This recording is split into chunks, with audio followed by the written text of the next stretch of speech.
Sinaleyo njabulo esithi sizoyenza namhla ukuba isihlalo sihlale sinethezeke sizinze ibe kwindlu njengoba kuyaye kubekwe kwelanyaniswe ingoyamhlala esihlalweni abakhuluma indaba zobukhosi baziwe kungabe lokhu kunkeneza lo ingonyama igcine ingazi ukuthi kufanele ilalele bani akuvumi ke silo lokho besithi kwafika namhlanje nina besilo asazi lombango okhona ngoba izinto zobukhosi zihamba ngomlando besithi lombango umbango nje ufana neminye lapha isihlalo singaveli sigxumekwe njengathi isihlalo sendoda ekhaya layo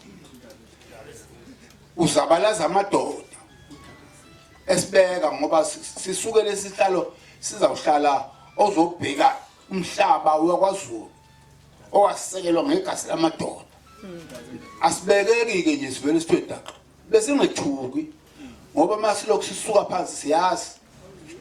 umsimude wasithatha lesi sihlalo ngombango esithatha kudingayo sinomlando walokho wama ucetshwayo naye mase kufanele ahlale kuso wabe waphinda futhi wahlala kuso ngombango ongazange ahlale ngombango owahlala ngempi yamangisi ehlakaza uZulu wamelela ukuba asume phansi aqoqisizwe uDlothofu yedwa ngabanga nombango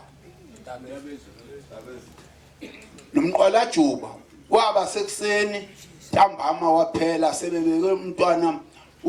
uDavid uNyawana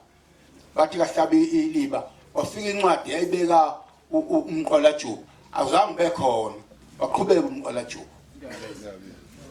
nakubusha kube njalo futhi waqhubeka kwahamba kodwa kwathi mhla qhamuke iwhili incwadi yasho ukuthi ingonyama yabe kubusha waphela umbango khona lapho babekwa abatwana ekhunjeni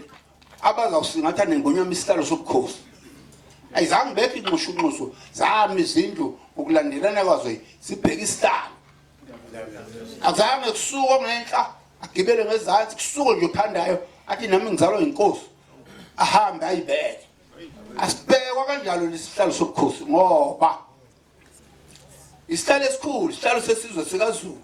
ilapho uZulu azi ukuthi inkinga uma bakhona nje inkulu engakanani bazawuhamba bayendlunkulu bawulanyula uma befika la endlunkulu kuludaka olungekho nasemzini yabo kushayisa uvalo lokho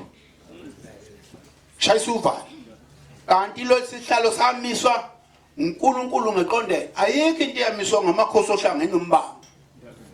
ayikho ngishimuzi akekho tholakala sechachaza lapha endaweni okungafanele engazange abekwe umuntu akwenzeki kodwa sibhajiwe ngendaba yombango silo asiwazi lo mbango okhona ngifuni ke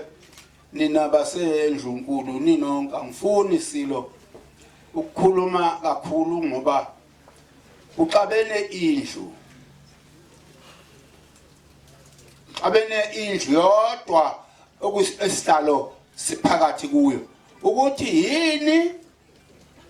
engabenelisiyo yini asiwazi ngoba inkantolo zithetha amacala ngesiko esizwe amacala okhosi abuka isiko ukuthi lithini inkantolo uma isiko livuna lowo inkantolo ayikudluke esikweni ngoba zakuyikhatha abantu ukuthi zakwenza lokhu zazikuthathaba zikwenza ngesiko lapha ekhaya asikwazi nina basendlunkulu niphelele nonke imbono kuyakhulunywa ngabantu kodwa iqiniso lihlala lilodwa noma ungani umbono ongakanani ngoba imbono ivela naseqilini kodwa iqiniso lihlala liyimele isihlalo ngesoka sobhuzi bakwethu asazi siyakhuluma sisithini ngoba isiko lamaZulu lithi kumiswa nje ubukhosi bakwaZulu lakhiwe isiko lokubekwa kwenkosi kwathiwa umntwana wenkosi mayiganile uyafika sala inkosi ingonyama kwathiwa futhi ma isizwe silobolile intombi leyo ntombi iyaba unina wesizwe cha lamagama nina besilo lamagama ngonyama kufanele ba ngifele kuma ngiwakhulu mina ngikhuluma into ngakholwa angikhulumi nakho futhi amanga cha lento engiyikhuluma ngiyofela kuyo ngoba ngisho ngaNkosi ngisho bani baphika bakwaziyo nabasendlunkulu ukuthi intombi nxa isilotsholwe isizwe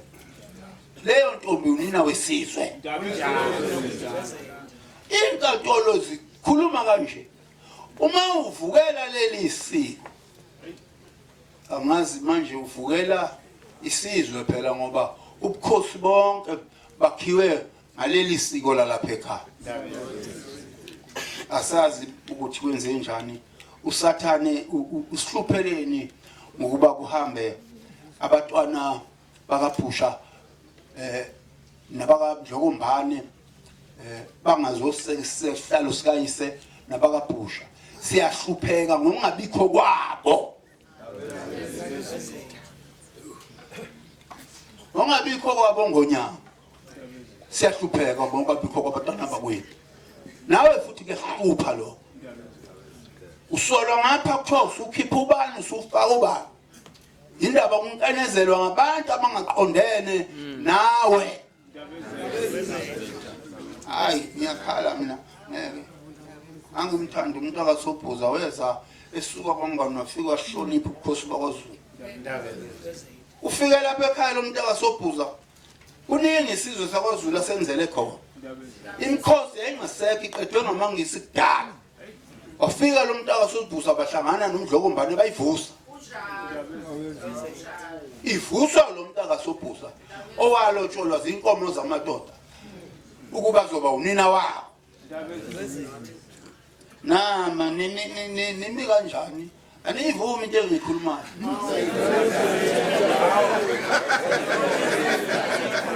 ngiyamxwayisa njalo sengathi nizela ukudla lapha ekhaya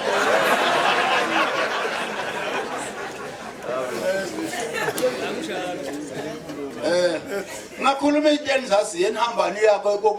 kokobhumfantsheni ngoba nihambela lezi indaba ngiyayikhuluma selithule nje sekusho lo yedwa ngumzwa ngale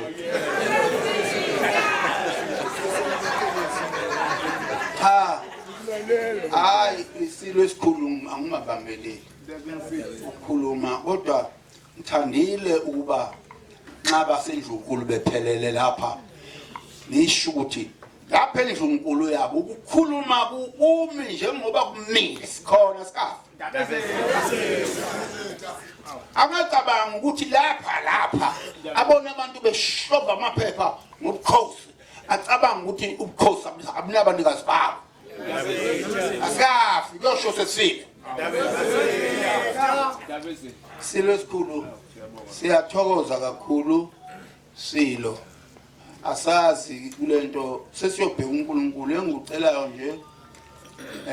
ukuba uNkulunkulu angene kubantwana laba baseke ingonyama baseke isihlalo sobukhosi bangayifuneli imfuno zabo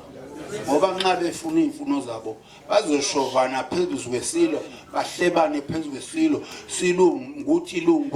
kuze kushona ilanga ingonyama kuthiwa kwaziwa into eyenzayo kanti kwenza abantwana basekile isihlalo ngendlela efanele ngicela leyo nto uNkulunkulu ukuthi akangene kubantwana abaseke ingonyama abazokuyiseka benzele isihlalo ehlezi kuso sihlalo sikaZulu uZulu sithanda kangaka isizwe samaZulu ubukhosi sikuthanda ngendlela obazange ekumangalisayo manje ke ngicela abantwana ke basiseke ngendlela efanele isihlalo bayeke ukunyathelana benziwe ukuthi abantu ababefanele ukuba ngabe sikhuluma nabo baseke isihlalo ngokwesiko lalapha ekhaya bangena umbango. Silo lokho engibona ukuthi obe kusenhlizweni yami bekukuba ngizojabulela ukubuya kwendle yakwenu. Ngivuma ngayo. Bengasafuni nokuzala lapha ngithi ngizozela ukwenzani. Kodwa ke ngabuya ngakubona ukuthi ha angathini umntaka sokuphuza emalibeni. Uthiwa sengiqashile. Wangilanda ngifile kumhlangano omqinya lapha ekhaya. Wathi imoto ephuma ngalanda umasiko ngalanda umthokozi. Wathi mabheba woza. Ngaphuma ngifele. Indaba zakhe ke namanje lokhu ngayibamba ngoba nomdlokombane angishiya lapha emhlabeni wayengithembile. Uma ngathiwa ngikhuluma indaba yokaSobhuza obenza umsebenzi wesizwe